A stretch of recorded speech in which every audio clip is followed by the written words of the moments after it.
Saniye.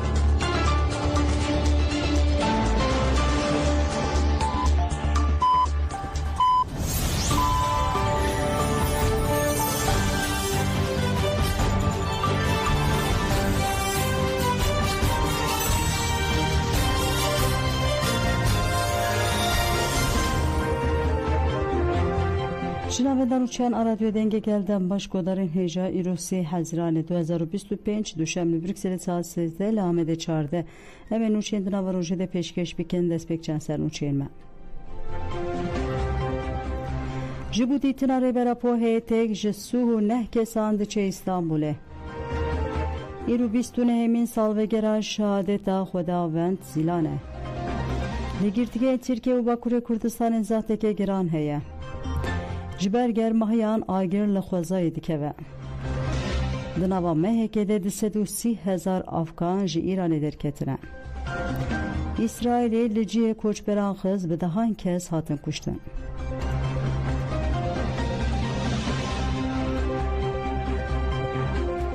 دوباره دنباش کدر نجم دست به برفیران چین خود کنج بودی تناره برا پوه تک جسو نه کساند چه استانبوله هیتاج اکادمیسیان روزنامه‌وان نویسکار سیاستمدار حقوقناس و سندیکاوانان و دنابرا یک و دو ترمه هدل استانبول دانستاندران بکه FFP جبو تفکاری لچاره سریا دموکراتیکا پرسکریکا کرد بکه کامپانیای از دخوازم سردانا برز عبدالله جلان بکم دا بود اسپیکرن دسری دا آلمانیا فرانسا بلژیکا و سوئیسرا کامپانیا لگلک ولاتن اروپای دوام دکه هیئت و دسپیک دیگه که ترمه ده سردانا بروی حقوق سیاست سالی که کو پارزری جریبر اپوره دکه همان روزه و سردانا ریخسنا باجار استانبول یا پارتی دموکراسی و کبیه گلان دم پارتی بکه و پیش به هفسرو که گشتی دم پارتی تونجر باکران ره دیتینه بکه دانستاندن هیئت و دوده ترمه ل تاکسیم ل اوتل که بجیبینا ل دورا ماسیا گروور دوام بکه دجیبین ده جبو چاره سریا پرسکیکا کرد و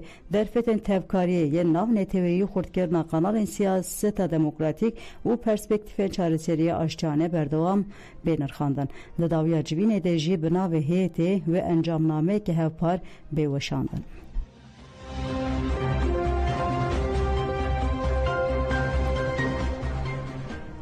Deson Kos Kut Abdullah Öcalan çareseriye peşkeş dike ve azat bebe. Sekreteri geçtiği Lombardiya ya Sendikaya Karkerên Perverde ya İtalya Massimiliano De Conca tekeldari banga açtı u civaka demokratika revera po ji an ferakfi u got ji bo serketina pêvajoyê devê devleta Tirk gavên şêmber bavêje. Fikrên Öcalan ji bo krîza demokrasiya heyî çareseriyê pêşkeş dike. Pejirandina diyalogê ji bo devleta Tirk firsendek dîrokî Berêz Öcalan pêngaveke diyalogê pêşniyar dike. Ev jî tê wateya çareseriya hevpar û pêkanîna demokrasiya rasteqîn.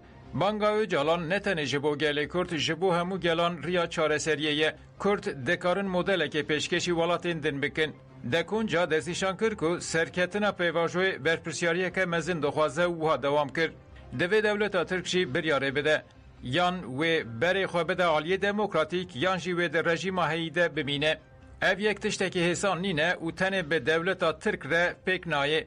Divê civaka navneteweyî jî hürmetê nîşanî pîvanên navneteweyî bide. Di dawiya xaftina xwe de De Conca balkişan servan xalan. Ji bo serketina pêvajoyê gavên siyasî û huquqî bênavêtin. Divê rêverap û girtiyên siyasî azad bibin. Tişta ku devleta Tirk destpêkê divê bike azadiya Öcalan û berdana girtiyên siyasî ye.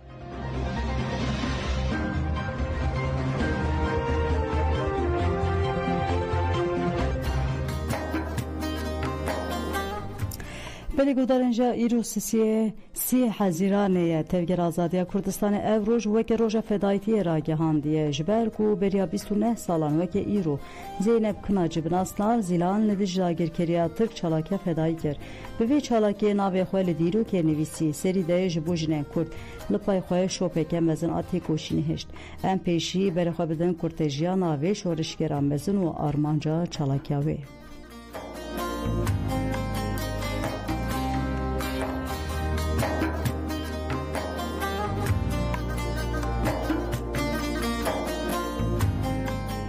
شورشگرک دی قبلگه ها دیروکا بهشته لسر روی آوه شیرتین آگر دنویسینه û ava monzûrê li ber agirê Newrozê diqemirîne. Eşeke nizanim ji kîjan serdemê mayî dibin parsûyê wê de avist dibe û her di destê wê de tazî dimînin norînên dayîkan. Zeynep Kınacı bi navê xwe yê şoreşgerî Zîlan. Ew li gundê Girêdayî Meletî Elmalı sala 1972 têdinê. Dibistana seretayî navîn lîse û zanîngehê li vî bajarî dixwîne. Li zanîngeha Înûniya Meletîyê beşa rêberî û şêwirmendiya psîkolojiyê dixwîne û li nexweşxaneyê dewletê ya Meletî weke teknîsyena röntgenê dixebite. Jina têkoşer Zîlan têkoşîna azadiyê di pêvajoya zanîngehê de nas dike. Bi navê nazkirinê sala 1994 li Edenê tevlî xebatên nava gel dibe. Bi sekneke xurt di nava xebatan de salekê dimîne. Di nava salekê de Zîlan bi eşqeke mezin berê xwe dide çiyayên azad. Dîrok 6 Gulana 1996. Li paytexta Sûriye Şamê li ber dibistana navendiya ku kadroyên PKK lê perwerde didîtin teqîneke mezin pêk hat. Di teqînê de hedef rêber Apo bû. Sekna fedayetiya li hemberî vê komployê bi vê dîrokê dest pê dike. Êdî ji bo Zîlan roja serî rakirin û tolhildanê bû. Dîrok 3 Hezîrana 1996 Dêrsim. Zîlana gerîlaya salekê li meydana Cumhuriyetê di nava komeke eskerên ku amadekariyên merasîmê dikirin de çalakiyeke canbexşane kir. Zîlana 24 salî bombeyên li ser xwe di dijmin de teqandin. Wê beriya çalakiya xwe fedayî ev name ji rêber Aporê hiştibû. İddiaya min ya jiyanê mezin e. Ez dixwazim bibim xwediyê jiyanek biwate û çalakiyek mezin.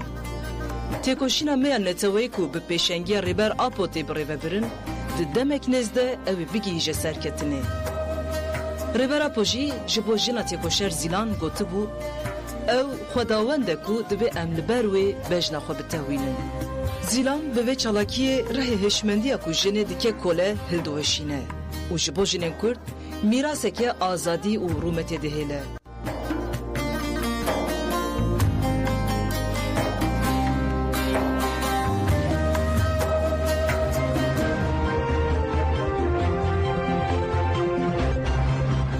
Belê gerilayên êja starê jî Jîna Çelê, Bahrîn Viya û Roj Azad têkildarî çalakiya fedayî Zeynep Kınacı axivî.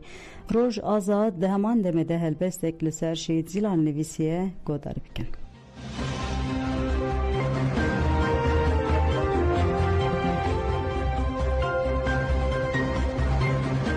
Salvegera Şehîd Zîlan roja salvegera em ji xwe re wekû xetekî wekû armancekê ji xwe re dest digirin. Her jinekî Kurd xeta Şehîd Zîlan ji xwe re esas girtin û heya da wê fedayî çûndin. Dikarêtin ew ji wê hedefê ji xwe re bigire. Wê hedefê ji xwe re esas bigire û karêtin desthilatariya bi giştî tune bike. Vê mijarî de movkarî vêbêje. Ama ya girîng însan jiyanê de heke jiyanê de şerê xwe neke nikarîtin şerê dî jî bike. Hüste insan jiyanê de şerê xwe bike, dikarî şerê xwe bête tekoşîn bike. Xeta me xeta Şehîd Zîlan e.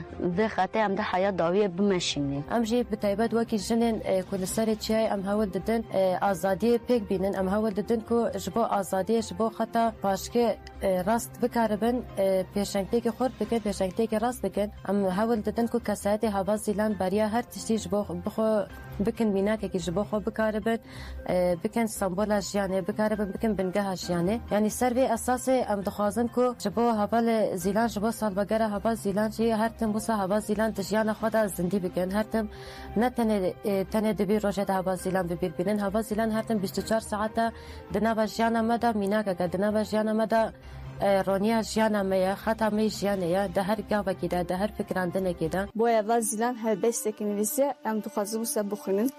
Tanrıçanın vedası. Dersim'in altlarında bir çocuk doğuyor. Adı Zîlan, adı intikam sevdalısı. Mavi gökyüzünde yıldız olarak parıldıyor. Tanrıçaların yoldaşı olmakla lütkeleniyor. Sıcak, kızgın bir rüzgar sabahı eylemiyle ülkemin fedaisi oluyor.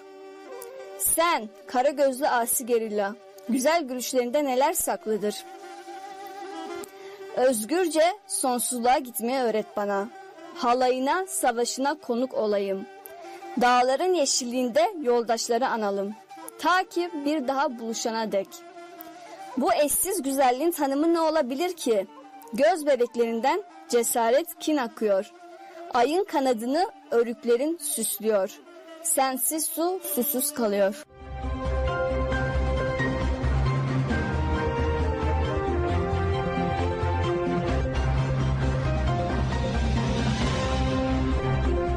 Endamê Komîteya Piştevaniya Kurdistanê Sara Gilî derbarê rola Rêberapo di çareseriyê de ji nûçegihana jin nêçîre Melek Avcı axivî. Sara Gilî dibêje wê aştî û demokrasî bi hev re bi ser bikevin.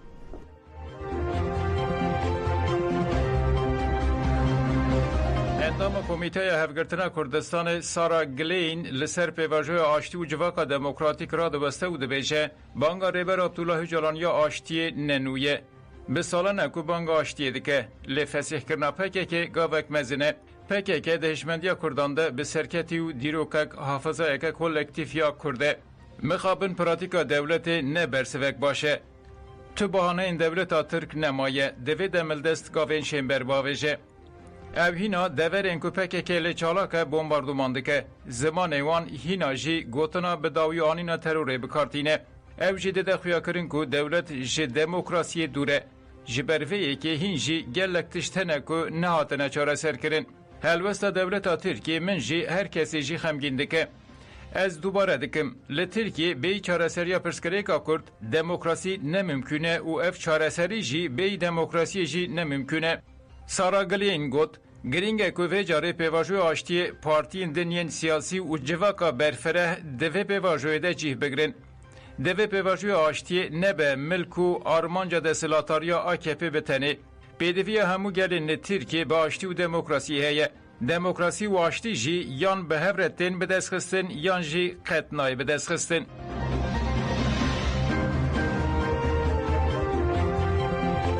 Gel piştgiriyê dide pêvajoyê Hevserokê Partiya İstanbulê Çınar Altan tekildarê civînên gel axivî got sê meyên em pêvajo ve guherê handiya platformên nîqaşê û biriya civînên gel û serdanên malbatan bi gel re daxivin. Çınar Altan got ku di civînan de em dibînin ku gel piştgiriyê dide pêvajoyê lê di helwesta dewletê de bi fikarin. Ji bo wê jî fikarên xwetînin ziman û pirsan dikin.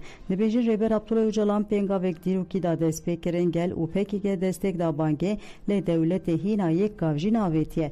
Çınar Altan herî dawî dibêje gelê me dibêje ti bahaneya devletê nemaye divê operasyonên askerî rawastine û girtiyan bi taybetî rêber Abdullah Öcalan û girtiyên nexweş berdin. Ji bo wê jî divê devlet di qanûnê de guhertinan bike.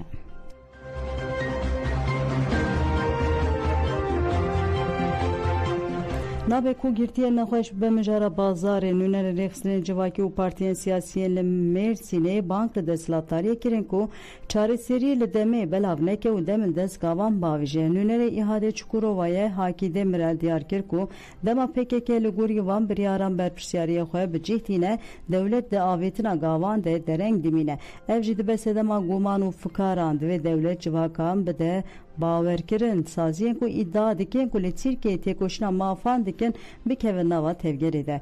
Pêwîst e gelê Kurd û hemû gelên li Tirkiyê bikevin nava li vî tevgerê.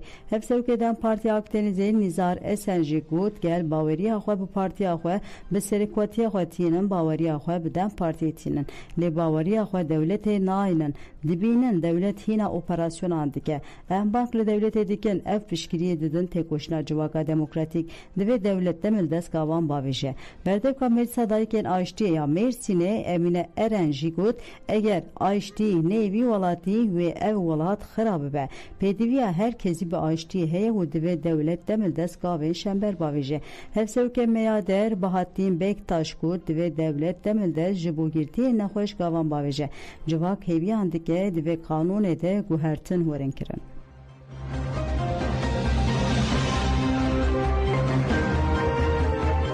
Girtiyê nexweş Emre Erdem ji bo tedaviyê sewkî girtîgeha Kırşehirê hat kirin û li girtîgehê gef lê hate xwarin. Emre Erdem ragihand ku gardiyanan gotine hûn bi xêr hatin Guantanamoyê her tiştekê ku tê berê dizanî û دیتی جی بیر بکه امرال یکه اف درجی دودویه اردم گوت من خواست از قاوش خوا بگوهرینم لگوتن لور حتی هون هف نکوژن امیوه جور در نیخن من اف گوتن قبول نکر گاردیانان ایریشی من کرن 10 دقیقان بینا بر لمن خستن من گوت از نخوشم دی ساجی گوه ندان من اردم گوت کو پشتی لیدانا گاردیانان دست و ملی من ریش بون ده پشتا من ده شوپا بیرینان چه بو از نکارم ملی خوین چپ و راسته به هفره بلوینم لنگه من یه عملیت بوی خستن مدیر گرتگه گوت وای ام قانونن ام مفزواتن لور گوتینه که کسی نینه تشتی ام دبیجن اوه هونه گوهداری ام بکن هون نکارن لدیجی درکون من گوت قانون و رزگنامه هنه گوتن او در نجهه که بویرنگیه جهندن ینکو و دیتنه جبیر بکن گوتن او گرتگه لترکیه یا تیبته گرتگه کدن آبویرنگی نینه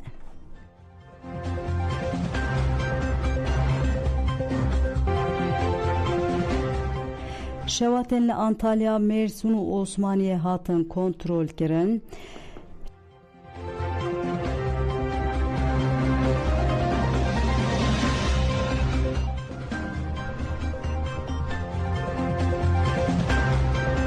دشواتین انطالیا مرسین و عثمانیه ده بخشین زیتونان و فیکیان و دارستانان زرار دیتن به مداخله که کومن آگرکوژی و شوات لهنک دبران هات کنترل کرن لهنجیان جی خباتین تفاندن دومن شواتا کولتا بای و باسی یا گریدای نافچه گازی پاشای انطالیای درکت بو به باندورا بای و دیده مکنیزیک te بلاف بو جبر گربونا آگر مالک هات والا کرن دشوات ده بخچه زیتونان و آووکادو زرار دید لحریم خباتین تفاندن دومن شواتا کل دارستان اسن پنار آگریدای نافچه اردملی یا مرسین درکت به مداخله کومن آگرکوژی و هات کنترل کرد دشوات ده 1.5 دونم دارستانان زرار دید پشتی تفاندن شوات لقاده خباتین هینی کرنتین کرن لباجارو که محمد لی یا گریدای نافچه سوم باسا و عثمانیه جبر سده من ندیار شوات به دارستانه کد شواتا که جباندورا بای و لحریم بلاف بو به آگاهتار کرنا والاتیان و مداخله لیهات کرن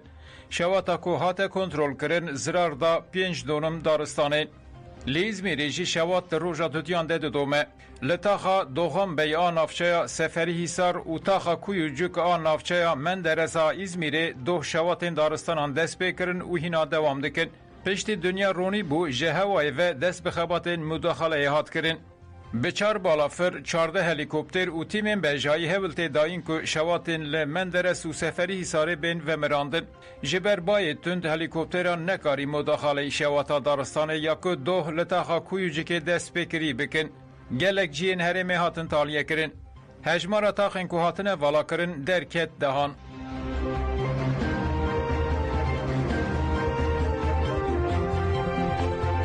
لسوریه ده 24 ساعتین داویده 6 ساعتین کشتن و گوره کومی هات دیتن ناوین تا چاودریا مافی مروان سوریه سوره دازانین کل هرما روات آگوندواری روژاوی دیرا زوره گوره کومی هاتیه دیتن هاتیار کرن کج گورا کول نیزی بندا کنترول یا تلا یا رژیما بری هاتیه دیتن بکیمانی 8 ترم هاتنه درخستن لگوری سوره لدردوره بجاهیا میادین آگوندواری روشلات دیرا زوره فرماندار که تیما اندزیاری یا گریدان حکومتا و گوهز آسوریه جبر تقین ماینه کی یا برمایی شهر هاتیه کشتن هاتیار کرن کو فرمانداری هاتی کشتن جی عراقیه هوان چاودری دازانین کل باجارو که نمیر درایه که چککو به پرسکری که درونی پیره هنه تایکا خواب کره قتل کریه و لطاقا رمال آباشور لاسقیه جی دو کس بکیران جوانه قتل کریه هروا اشکره کر کو لگوندوار روشلات حموسی جبر تقین ماینن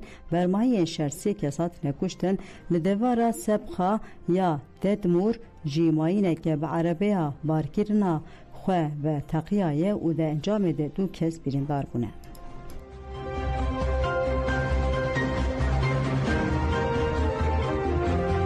Buna mehekede 330,000 Afgan ji İranê derketine rêxistina navnetewê ya koçberiyê İOM ragihand ku dima hezîranê de zêdetirî 330,000 Afgan neçarmane ku ji İranê derkevin. Bi milyonan Afgan li İranê dijîn ku piraniya wan neqanûnî ne. İranê heta roja yekşemê dem da bû wan ku ji welatî derkevin. Berdevkê İOM avan Aziz û ji Afepere axivê got ku di navbera 28 Hezîranê de 243 Afgan sînor derbas kirine û tenê di hefteya 28 Hezîranê de 131,912 kes vegeriyane. Aziz daxuya kirin ku di navbera 1 Çile û 28 Hezîrana 2025 de bi tevahî 691 kes vegeriyane ku ji sedî heftê wan bi zorê hatine dersînordar kirin. Penaberan Afganiyên li Pakistan û Îranê bi girseyî tên dersînordar kirin. Tahran û İslamabadê ji meha Nîsanê ve bi betalkirina destûrê rûştinê yên penaberan pêvajoya dersînordarkirinê bilezkirine. Afganistan ku ji hêla Talîbanê ve tê rêvebirin bi fermî weke di aştiyê de dijî tê hesibandin lêligurî netewên yekbû ji sê yek ji nüfusa wê birçîye ji 175 bi kêmtirî $1 di rojê de dijîn. Malbatên vedigerin û digihîjin Afganistanê ew li kampên demkî dimînin gelek ji wan nizanin biçin ku derê û di şert û mercên jiyaneke nebaş de dijîn.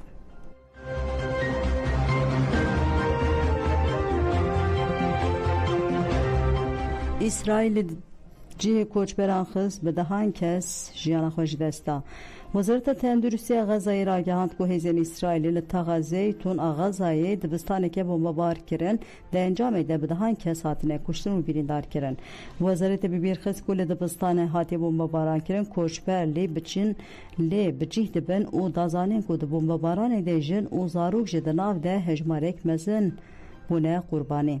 Wezareta eşkere kir ku ekîbên ambulans û rizgariyê hin kesên ji binê gavilên avahiyê derxistiye. Tevgera Hemasê bi daxuyaniyekê êrîşer mezar kir û bi sûcê şer binav kir. Li aliyekê din çavkaniyeke bijîşkî diyar kir ku di êrişên İsraîlê de ji berbanga du şemiyê ve 79 kes hatine kuştin. Hat diyarkirin ku du evarî li Cibilya û Xan Yunusê de 21 kes hatine kuştin û hin birîndar bûne. Ajansa Nûşena Filîstînê Wafa jî ragihand di êrişa İsraîlê ya Cibalya Bakurê Xezayê ya li ser malekê de 18 kes hatine kuştin hin din birîndar bûne. Di êrişa li ser kolana Xezaya Kevin jî 2 kes hatine kuştin.